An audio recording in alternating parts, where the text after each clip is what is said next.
ভবিষ্যতের ব্যাপারে শয়তান চায় আল্লাহর সাথে যে আপনার সাক্ষাৎ হবে এটা নিয়ে যেন চিন্তা না করেন, বরং সে চায় আপনার বন্ধুদের সাথে সাক্ষাৎ নিয়ে যেন আপনি চিন্তামগ্ন থাকেন, বা ছুটির দিনে কোথাও একত্রিত হওয়া নিয়ে, ভালো কোনো সময় নিয়ে, এই শুক্রবারে আমরা কি করব, পরের ছুটির দিনে কি করব। ভবিষ্যতের ব্যাপারে সে চায় নিকট ভবিষ্যৎ নিয়ে যেন চিন্তা করেন, আর দীর্ঘমেয়াদী ভবিষ্যতের কথা যেন ভুলে যান। অনেকের কাছে দীর্ঘমেয়াদী চিন্তাটা এরকম যে আমি তো দীর্ঘমেয়াদী চিন্তা করছি, আমি চিন্তা করছি কিভাবে একটি বাড়ির মালিক হওয়া যায়, অথবা চিন্তা করছি কোন শহরে বসতি করব, বা আমি ভবিষ্যৎ শিক্ষা নিয়ে চিন্তা করছি। কিন্তু আল্লাহ আসলে চান আপনি যেন আরও দীর্ঘমেয়াদী চিন্তা করেন। যখন আপনি তার সামনে গিয়ে দণ্ডায়মান হব তখন কি জবাব দেব, এভাবে যখন চিন্তা করবেন তখন আল্লাহর সাথে সাক্ষাৎ নিয়ে আপনার একটা পরিকল্পনা থাকবে। ঠিক যেমন তরুণরা ভার্সিটিতে ভর্তি হওয়ার পর তাদের একটা প্ল্যান থাকে 3 বা 4 বছরের মাঝে গ্রাজুয়েট হওয়া। এই প্ল্যান থাকার ফলে আপনি তখন অনেক সাবধানতার সাথে বিভিন্ন কোর্স নেবেন। এই সেমিস্টারে কোনটা কোনটা নেবেন, পরের সেমিস্টারে কোনটা কোনটা নেবেন, এখন আপনার কাছে কত ক্রেডিট আছে, কোন কোন কোর্সগুলো ঢিলে ঢালাভাবে করলেও হবে, এই সকল ব্যাপারে আপনার সুচিন্তিত একটি পরিকল্পনা থাকে। যদি পিছিয়ে পড়েন তাহলে অতিরিক্ত কাজ করে তা পুষিয়ে নিতে হবে। কিন্তু যদি আপনার কোনো লক্ষ্য না থাকে, যারা ভার্সিটিতে যায় কিন্তু কবে গ্র্যাজুয়েট হবে এই ব্যাপারে কোনো মাথা ব্যথা নেই, 10 বছর যাবৎ ভার্সিটিতে পড়ে আছে, তোমার মেজর কোন বিষয়, আমি এখনো ভাবছি, তোমার চুল পেকে গেছে আর এখনো মেজর সাবজেক্ট নিয়ে চিন্তা করছো, এরকম উদ্দেশ্যহীন মানুষও রয়েছে। শয়তান মানুষের এমন উদ্দেশ্যহীন জীবনই পছন্দ করে। সে চায় আপনি যেন উদ্দেশ্যহীন জীবনযাপন করেন। আর যে লক্ষ্যটি আল্লাহ আমাদের সামনে ঠিক করে রেখেছেন তা হলো তার সাথে সাক্ষাৎ। যদি এই লক্ষ্যটি আপনার সামনে থাকে তাহলে জীবনে যে কোনো সিদ্ধান্ত নেওয়ার সময় আপনি চিন্তা করবেন, যখন আমি আল্লাহর সাথে সাক্ষাৎ করব, পরবর্তী সিদ্ধান্তটি নেওয়ার পূর্বে আমাকে আল্লাহর জিজ্ঞাসাকে, আল্লাহর সাক্ষাৎকে সবসময় বিবেচনায় রাখতে হবে। কিন্তু শয়তান যদি এই লক্ষ্যটি দূর করে দিতে পারে তাহলে আমার মাথায় এই চিন্তাটি আসেও না, আমরা তখন যা ইচ্ছা তাই করি। আল্লাহর চিন্তা আমাদের মাথা থেকে দূর হয়ে গেছে, কারণ শয়তান আপনার সামনে একটি আবরণ তৈরি করে দিয়েছে। ফলে আপনি আপনার সামনের অবশ্যম্ভাবী গন্তব্যের ব্যাপারে অন্ধ হয়ে পড়েছেন। শয়তান চায় আপনি যেন ভবিষ্যৎ নিয়ে উদ্বিগ্ন থাকেন, সার্বক্ষণিক উদ্বেগ যেন আপনাকে তাড়া করে ফিরে। আমার ছেলে কি করবে, সে কি অবাধ্য হয়ে পড়বে, আমার মেয়ে কি করবে, আমার স্বামী কি করবে, আমার স্ত্রী কি করবে। আপনি এভাবে অন্যদের নিয়ে সবসময় উদ্বিগ্ন থাকেন, তারা কি করবে, যেন তাদের দায়িত্ব আপনার উপর বা আপনি তাদের নিয়ন্ত্রণ করেন। আমরা নিজেদেরকে ভালোভাবে নিয়ন্ত্রণ করতে পারি না, অথচ মনে করি যেন আশপাশের সব কিছুই আমরা নিয়ন্ত্রণ করতে পারবো, তাদের ভবিষ্যৎ কি হবে তাও নিয়ন্ত্রণ করতে পারবো। আপনি এমন অনেক মায়ের সন্ধান পাবেন দুশ্চিন্তা একেবারে মরে যাচ্ছেন যে আমার মেয়ের কেন বাচ্চা হচ্ছে না, তার কখন বাচ্চা হবে। সে তাকে ফোন করে এভাবে, আল্লাহ চায় তোমার জন্য একটি বাচ্চা হয়। আল্লাহ তার জন্য সন্তান চায় না, আপনি চাচ্ছেন। আমি জানি না আপনি আল্লাহর কাছ থেকে কোনো ইমেল পেয়েছেন কিনা যে তাকে এভাবে বলছেন। এভাবে চরম আকাঙ্ক্ষিত পার্থিব জিনিসটি আপনার অন্তরে সবসময় জায়গা দখল করে রাখে। ফলে ভবিষ্যতের চিন্তা বলতে শুধু এটাই বুঝেন, আমার অমুক জিনিসটি নেই, আমার তো এটা নেই, আমার এটার জন্য অপেক্ষা করছি, আমি জানি না কেন এটা পাচ্ছি না। জিনিসটি পাওয়ার জন্য এভাবে আপনি সম্পূর্ণ আচ্ছন্ন হয়ে পড়েন, পুরোপুরি ব্যাকুল হয়ে পড়েন। শয়তান চায় এভাবে সম্পূর্ণভাবে যেন আপনি আচ্ছন্ন হয়ে পড়েন। কারণ যদি এমনটা করেন, প্রথমত আল্লাহ আপনাকে যা দিয়েছেন তাতে সুখী থাকবেন না, দ্বিতীয়ত সহজেই ভুলে যাবেন যে যিনি সব কিছু নিয়ন্ত্রক তিনি হলেন আল্লাহ। আমি আসলে আমার সন্তানদের নিয়ন্ত্রণ করি না। একটি নির্দিষ্ট বয়সে পৌঁছানোর পর তারা যা কিছু করে তা তাদের এবং আল্লাহর মাঝে। সর্বোচ্চ আমি যা করতে পারি তা হলো উপদেশ দেয়া, তাদের সিদ্ধান্ত একান্তই তাদের। যদি আমাদের রাসূলুল্লাহ সাল্লাল্লাহু আলাইহি সাল্লাম তার নিজ কন্যা ফাতেমার দিকে ফিরে বলতে পারেন, হে মুহাম্মাদের মেয়ে ফাতিমা, আল্লাহকে ভয় করো, আমি তোমাকে আল্লাহ তাআলার পাকড়াও হতে রক্ষা করতে পারবো না, তোমাকে সাহায্য করার মতো কোনো সামর্থ্য আমার থাকবে না, তিনি এটাই তার নিজের মেয়েকে বলেছেন। তাহলে আমরা কিভাবে মনে করি যে আমরা অন্যদের নিয়ন্ত্রণ করতে পারবো? এমনকি আমাদের পরিবারের মধ্যেও শয়তান চায় আমরা যেন মনে করি আমরা হলাম নিয়ন্ত্রক, কিন্তু বিষয়টা আসলে আল্লাহর অধিকারে। সে আমাদের মনকে এভাবে সম্পূর্ণ আচ্ছন্ন করে ফেলে। আর অবশ্যই মানুষকে নিয়ন্ত্রণ করতে গেলে হিতে বিপরীত হয়। মানুষকে নিয়ন্ত্রণ করা যায় না, আসলেই যায় না। আর যখন নিয়ন্ত্রণ করতে গিয়ে ব্যর্থ হন তখন আরও বেশি উদ্বিগ্ন হয়ে পড়েন, আপনি ক্রমাগত নেতিবাচক হয়ে পড়েন। আর আপনি যখন সম্পূর্ণ নেতিবাচক হয়ে পড়েন তখন আপনার পক্ষে কৃতজ্ঞ হওয়া অসম্ভব হয়ে পড়ে। খেয়াল করে দেখুন আয়াতটি কিভাবে শেষ হয়েছে। আপনি তাদের অধিকাংশকেই কৃতজ্ঞ পাবেন না। তারা সবসময় নেতিবাচক চিন্তা করবে, আমার চাকরির কি হবে, টাকা কোথায় পাবো, এটা কোত্থেকে আসবে, ওটা কোত্থেকে আসবে, স্বাস্থ্যের কি হবে, বাচ্চাদের কি হবে, অমুক অমুক ব্যাপারে কি হবে, যদি তারা জেনে যায়, যদি এমনটা ঘটে, যদি সে কিছু বলে বা যদি তিনি কিছু করেন। আর এসব তুচ্ছ ব্যাপার নিয়ে আপনি এতটা আচ্ছন্ন হয়ে পড়েন যে ভুলে যান আল্লাহ ভবিষ্যতের নিয়ন্ত্রক, আমি এর নিয়ন্ত্রক নই। আমরা যে একটি ভালো দিন অতিক্রম করি এটা এই জন্য নয় যে আমরা খুব ভালোভাবে প্ল্যান করে দিনটি কাটিয়েছি, বা আমরা এটা অর্জন করেছি বা দিনটাকে নিয়ন্ত্রণ করে কাটিয়েছি, একমাত্র আল্লাহর কাছ থেকেই প্রশান্তি আসে। আমাদের শরীর যে সঠিকভাবে কাজ করছে এবং এখানে শুক্রবারে জুমার নামাজের জন্য যে এসে বসে আছি, আল্লাহ আমাদের এই শক্তি সামর্থ্য দিয়েছেন। আর আমরা এটা ভুলে যাই। আমরা মনে করি ভবিষ্যতের সব কিছু আমরা নিজেরাই সমাধান করে ফেলতে পারবো। শয়তান এই কাজটাই করে। সে আপনাকে এই ধারণা দিয়ে বিভ্রান্ত করে ফেলে যে ভবিষ্যৎ আমাদের নিয়ন্ত্রণে। শয়তানের আরও একটি বড় অস্ত্র হলো ভবিষ্যৎ সম্পর্কে আপনাকে হতাশ করে দেয়া। আরে কোনো কিছুতেই কাজ হবে না, পূর্বের কোনো পরিকল্পনাই তো কাজে আসেনি, তুমি সব সময় ব্যর্থ হবে, তোমার কপালে শুধু ব্যর্থতাই আছে।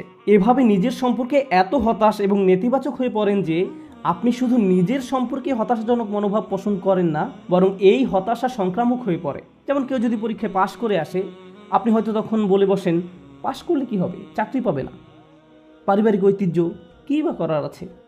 এটা শয়তানের দুঃখবাদ বা হতাশার একটা অংশ। সে আপনার কাছ থেকে এটাই আশা করে। কারণ কেউ যদি সবসময় এভাবে দুঃখ এবং হতাশায় নিমজ্জিত থাকে, তাহলে কিভাবে সে আল্লাহর প্রতি আশা ধরে রাখবে? কোন অন্তর নিয়ে তারা আল্লাহর নিকট দোয়া করবে? যদি তারা ইতোমধ্যেই পরাজয় স্বীকার করে নেয়, তাহলে কোনো কিছুই আর কাজ করবে না। তখন আল্লাহর নিকট থেকে তাদের আর কোনো প্রত্যাশা থাকে না। আল্লাহর সাথে আমাদের সবচেয়ে গুরুত্বপূর্ণ সম্পর্ক হলো তার নিকট দোয়া করা, তার নিকট আশা করা। আর আপনি নিজেই কিনা এই সম্পর্কটা কেটে দিলেন, আশাহীন হয়ে গেলেন। শয়তানের সংজ্ঞাই হলো সে আশাহীন, হতাশ, আর সে চায় আপনিও তার মতো আশাহীন হয়ে পড়েন। এভাবে মানুষকে সে সম্মুখ ভাগ থেকে আক্রমণ করে। মানুষ জীবনে বিভিন্ন লক্ষ্যবানে ছুটে চলবে, এটাই স্বাভাবিক। আর এক্ষেত্রেও শয়তানও আমাদের বিভ্রান্ত করে ফেলে। এটাও তার সামনের দিক থেকে আক্রমণের কৌশলের অংশ। আমি সামনের দিক থেকে আক্রমণের বর্ণনা দিতে গিয়ে অনেক লম্বা করে ফেলছি। আজ যদি পেছনের দিক থেকে আক্রমণের কথা নাও বলতে পারি, সমস্যা নেই, আমি একটু সময় নিয়ে বিষয়গুলোর উপর আলোকপাত করতে চাই। তো মানুষের উদ্দেশ্যমুখী জীবনযাপন করার কথা। মানুষ আত্মোন্নয়নের জন্য লক্ষ লক্ষ টাকা খরচ করে বিভিন্ন সেমিনারে অংশগ্রহণ করে, কারণ তারা অনুপ্রাণিত হতে চায়। এগুলো ভালো জিনিস, এগুলো আসলেই শক্তিশালী জিনিস। কিন্তু শয়তান কি চায় জানেন? আপনাদের একটি উদাহরণ দিচ্ছি। পর্বতারোহীদের দেখবেন তারা হুক নিয়ে উপরের দিকে ছুঁড়ে মারে। আপনি যদি আপনার হুক 20 ফিট উপরে নিক্ষেপ করেন, আপনি কেবল ততটুকু উপরেই পৌঁছতে পারবেন। আপনি যদি 30 ফিট উপরে হুক নিক্ষেপ করেন, তাহলে 30 ফিট উপরে পৌঁছতে পারবেন। শয়তান চায় আপনি যেন আপনার হুক খুবই অল্প দূরত্বে নিক্ষেপ করেন। সে চায় আপনি যেন আপনার হুক শুধুমাত্র টাকা কামানোর জন্যই নিক্ষেপ করেন। অমুক পরিমাণ টাকা অর্জন করতে পারলে আমার জীবন সফল। তখন আপনি সারাক্ষণ এই চিন্তায় মগ্ন থাকেন, মনে হয় যেন যদি এই লক্ষ্য অর্জন করতে পারেন তাহলে সব কিছু ঠিক হয়ে যাবে। একবার যদি এই লক্ষ্য অর্জন করতে পারি তাহলে জীবনটা আশ্চর্য রকম সুন্দর হয়ে যাবে। আপনি যখন সেই লক্ষ্যের কাছাকাছি পৌঁছে যান বা উদ্দেশ্য অর্জন করে ফেলেন, আরও 30টা সমস্যা এসে হাজির হয়। শয়তান চায় আপনি যেন ছোট লক্ষ্যের পিছনে ছুটে জীবন অতিবাহিত করে ফেলেন, আর এই নিম্নতর উদ্দেশ্য অর্জনে এতটাই নিমজ্জিত থাকেন যে অন্য কিছু আর চোখেও পড়ে না। আমার আপনার জীবনে বিভিন্ন লক্ষ্য থাকার কথা, আমার স্বাস্থ্য নিয়ে লক্ষ্য থাকার কথা, আমার ক্যারিয়ার নিয়েও লক্ষ্য থাকার কথা, শিক্ষা নিয়ে লক্ষ্য থাকা উচিত। একটা ব্যাপার মনে রাখুন, এই লক্ষ্যগুলো আসলে আপনার জীবনের মূল উদ্দেশ্য নয়। এগুলো আসলে বড় একটি গন্তব্যে পৌঁছার মাধ্যম মাত্র। আমরা যদি ভুলে যাই আমরা এই পৃথিবীতে এসেছি একটি সীমিত সময়ের জন্য, এখানে চাকরি পাওয়া আমাদের মূল উদ্দেশ্য নয়, টাকা কামাই করা আমাদের উদ্দেশ্য নয়, এই পৃথিবীতে বাড়ির মালিক হওয়া আমাদের উদ্দেশ্য নয়। কারণ একদিন আমরা এর সব কিছু ছেড়ে চলে যাব। এই দুনিয়াতে আমাদের উদ্দেশ্য হলো ভালো কিছু করা, আমাদের নিজেদের জন্য ভালো কিছু করা এবং এমন ভালো কিছু পেছনে রেখে যাওয়া যা আমাদের মৃত্যুর পরেও কাজে লাগবে। এই উদ্দেশ্যে আমাদের এই দুনিয়াতে রাখা হয়েছে। এই ব্যাপারটা যদি আপনার মাথায় থাকে, তাহলে আপনার শিক্ষা যদি আপনাকে ভালো কিছু করার দিকে নিয়ে যায়, আপনার বাড়ি যদি আপনাকে ভালো কিছু করতে সাহায্য করে, আপনার গাড়ি আপনাকে ভালো কিছু করার দিকে নিয়ে যায়, তাহলে এগুলোর একটি উদ্দেশ্য আছে। এগুলো নিজে উদ্দেশ্য নয়, কিন্তু শয়তান এগুলোকেই আপনার উদ্দেশ্য বানিয়ে ফেলতে চায়। ভাই, আমার লক্ষ্য হলো অমুক অমুক মডেলের গাড়ির মালিক হওয়া, আমি বুঝে গেছি এটাই আমার লক্ষ্য। এটা আসলে কোনো লক্ষ্য নয়, এটা একটা বস্তুগত জিনিস মাত্র। আর এই জিনিসটি শেষ হতে শুধু একটি অ্যাক্সিডেন্টই যথেষ্ট। যে বাড়িটি নিয়ে আপনি এত বেশি মগ্ন হয়ে আছেন, শুধু একটি ভূমিকম্প এটি ধ্বংস করে দেওয়ার জন্য যথেষ্ট। একবার আগুন লাগলেই শেষ। এই জিনিসগুলো আর এমন কি, এগুলো আসে আর যায়। দুআফাত তালিবু আল মাতলুব। শয়তান এভাবে আমাদের মনকে এসব তুচ্ছ বিষয়ে নিমজ্জিত করে রাখে। এর ফলে আমরা ভুলে যাই যে আল্লাহ আমাদেরকে বৃহত্তর উদ্দেশ্য নিয়ে সৃষ্টি করেছেন, কিন্তু সে আমাদের সামনের দিকে থেকে আক্রমণ করে ক্ষুদ্র বিষয়ে আচ্ছন্ন করে রাখে। ফলে আমরা আমাদের সৃষ্টির উদ্দেশ্যের কথা ভুলে যাই। শয়তানের সামনের দিক থেকে আক্রমণ করা নিয়ে সর্বশেষ যে কথাটি বলতে চাই, আপনাদের অনেকের কপালে হয়তো সামনে অনেক টাকা আছে, আবার কারো কারোর জন্য জীবন হয়তো অনেক বড় বড় চ্যালেঞ্জ অপেক্ষা করছে, আল্লাহ জানেন। কারো কারো জীবন হয়তো অনেক সুখ অপেক্ষা করছে, আল্লাহ জানেন, আমরা জানি না। কিন্তু একটা বিষয় আমরা সবাই জানি, সবারই সময় রয়েছে। কারো হয়তো কয়েক সেকেন্ড, কারো হয়তো কয়েক বছর, কারো হয়তো কয়েক দশক সময় হাতে আছে। কিন্তু একটা ব্যাপারে আমরা নিশ্চিত যে আমাদের সবারই হাতে সময় আছে। শয়তান যখন আপনাকে সম্মুখ ভাগ থেকে আক্রমণ করে, সে চায় আপনি যেন আপনার সময়কে কোনো মর্যাদা না দেন। সে চায় ভালো কাজ করার সময় আসলে আপনি যেন এইভাবে ভাবেন যে আরে ভাই, আমার হাতে এখন অনেক সময় আছে, ভালো কাজ করার জন্য এত তাড়াহুড়ার কি আছে। কিন্তু যদি প্রবৃত্তির কোনো কামনা চরিতার্থ করতে হয় তাহলে সাথে সাথে করতে হবে। প্রতিবার নামাজের সময় আপনার সাথে ঠিক এমনটাই ঘটে।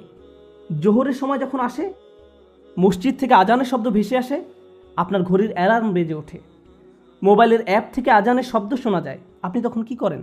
পজ বাটন টাচ করেন, নিজেকে এভাবে বলেন, মাত্র তো আজান দিল, নামাজের এখনো অনেক বাকি আছে। আর ভিডিও গেম খেলতে হলে এখনই, সিনেমা নাটক দেখতে হলে এখনই, কিন্তু নামাজ পড়তে হলে সময় বাকি আছে, এখনো অনেক সময় বাকি আছে। ভার্সিটিতে ক্লাসের ফাঁকে যদি আপনি কিছুটা সময় পেয়ে থাকেন, ব্যাগে কোরআন আছে, তখন ইচ্ছা করলে ব্যাগ খুলে কোরআন পড়তে পারেন। পরে, এখন না, আমি তো পড়বো কিন্তু এখন না। কিন্তু যে কোনো তুচ্ছ, অর্থহীন, বাজে কাজ ফেসবুক বা ইনস্টাগ্রামে স্ক্রল করতে করতে কখন যে 30-40 মিনিট পার করে দেন টেরই পান না। এমনকি ক্লাসের জন্য কখনো কখনো দেরি হয়ে যায়। অর্থহীন কাজের জন্য ঠিকই সময় বের করে নিলেন, এর কারণ হলো শয়তান চায় আপনি যেন আপনার সময়কে কোনো মূল্য না দেন। সে চায় আপনি যেন আপনার মূল্যবান সময়কে অর্থহীন কাজে ব্যয় করে নষ্ট করে ফেলেন। এভাবে আপনার সময় নষ্ট করার মাধ্যমে সে আপনার ভবিষ্যৎ ধ্বংস করে দেয়। তারপর যখন জীবনের একটা পর্যায়ে এসে পেছনে ফিরে দেখেন, তখন ভাবেন, ভাই, আমি জীবনে কত সময় যে অযথা কাজে ব্যয় করে নষ্ট করেছি। এরপর জীবন নিয়ে হতাশ হয়ে পড়েন। এই খেলাটাই শয়তান আমাদের সাথে খেলে। এভাবে শয়তান বিভিন্ন কৌশলে সামনের দিক থেকে আমাদের আক্রমণ করে। আমি আল্লাহর কাছে দোয়া করছি, আল্লাহ যেন আমাদেরকে এইসব আক্রমণ থেকে সতর্ক থাকার তৌফিক দান করেন, এবং আল্লাহ আজ্জা ওয়া জাল্লা কখনো যেন আমাদের সেসব লোকদের অন্তর্ভুক্ত না করেন যারা বাস্তবতাকে তার প্রকৃত রূপে চিনতে ব্যর্থ হয়। রাসূলুল্লাহ সাল্লাল্লাহু আলাইহি সাল্লাম বলছেন, ও আল্লাহ, আমি চাই আপনি আমাকে বাস্তব বিষয়সমূহ আসলেই যেমন তেমনভাবেই দেখান। এটা আমার শেষ উপদেশ। কিভাবে আমরা শয়তানের এই আক্রমণগুলো মোকাবেলা করব? প্রথমে এগুলো শনাক্ত করতে হবে। তারপর আমাকে আপনাকে ক্রমাগত বাস্তব বিষয়গুলোর প্রকৃত রূপ খতিয়ে দেখতে হবে। আমাদের মোবাইলের অ্যাপগুলো চালাতে গেলে আমরা শুধু ইউজার ইন্টারফেস, যেমন গ্রাফিক্স, মেনু ইত্যাদি দেখতে পারি, কিন্তু এগুলো আসলে প্রকৃত অ্যাপ নয়। এর পেছনে সোর্স কোড আছে, আপনি সেই কোড দেখতে পান না, আপনি শুধু ফ্রন্ট এন্ড দেখতে পান। ঠিক তেমনি বাস্তব জগতে যা কিছু দেখতে পান তা শুধু উপরের অংশ দেখতে পান, শুধু কভার দেখতে পান, কিন্তু এর পেছনে অন্য আরেক বাস্তবতা রয়েছে, এর পেছনে ইঞ্জিন রয়েছে। সমস্যা হলো আমরা কোনো কিছুর বাহ্যিক রূপ দেখে এর মূল্যায়ন করি, এর পেছনে যা আছে সেটাই যে আসলে মূল্যবান আমরা তা জানার চেষ্টাও করি না। কোরআন এই কাজটাই করে। কোরআন শুধু এই দুইটি চোখ দিয়ে দেখতে বলে না, এখানেও আরও এক সেট চোখ রয়েছে। লাহুম আয়ুনুন লা ইউবসিরুনা বিহা, তাদের চোখ রয়েছে কিন্তু তা দ্বারা তারা দেখে না, অর্থাৎ তারা আসল রূপ দেখে না, তারা শুধু বাহ্যিক ব্যাপারটা দেখে। আমাদেরকে অন্তর্চক্ষু দিয়ে তাকাতে হবে যা প্রকৃত রূপ দেখতে পারে। যদি এমনটা করতে পারেন তাহলে যেভাবে আপনি সময় ব্যয় করেন, বিভিন্ন বিষয় নিয়ে চিন্তা করেন, বিভিন্ন জিনিসের মূল্য দিয়ে থাকেন, বিভিন্ন জিনিসকে গুরুত্ব দিয়ে থাকেন, তার সব কিছুই পরিবর্তিত হতে শুরু করবে। কারণ দিন শেষে আল্লাহর সাথে সাক্ষাৎ করার পূর্বে আমাদের হাতে জীবনের যে অংশটুকু বাকি আছে তার মূল ব্যাপার হলো